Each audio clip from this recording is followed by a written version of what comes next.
చేసింది.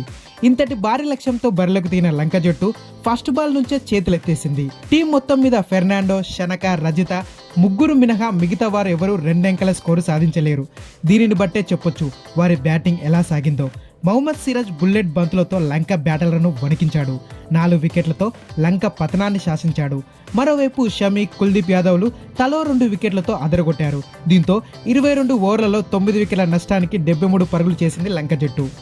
గాయం కారణంగా వాండర్సే బ్యాటింగ్కు దిగలేదు. అంతకుముందు తొలుత బ్యాటింగ్ చేసిన టీమిండియాలో శుభ్మన్ గిల్, విరాట్ కోహ్లీ సెంచరీలతో రాణించారు. కింగ్ కోహ్లీ అయితే విశ్వరూపమే చూపించాడు. 110 బాల్స్లో 166 పరుగులతో రఫ్ ఆడించారు. గడిచిన 4 వన్డేల్లో 3 సెంచరీలతో పిచ్చ ఫామ్లో ఉన్నాడు విరాట్ కోహ్లీ. ఇలా ఆల్రౌండ్ ప్రదర్శనతో 3 వన్డేల సిరీస్ను టీమిండియా క్లీన్ స్వీప్ చేసింది.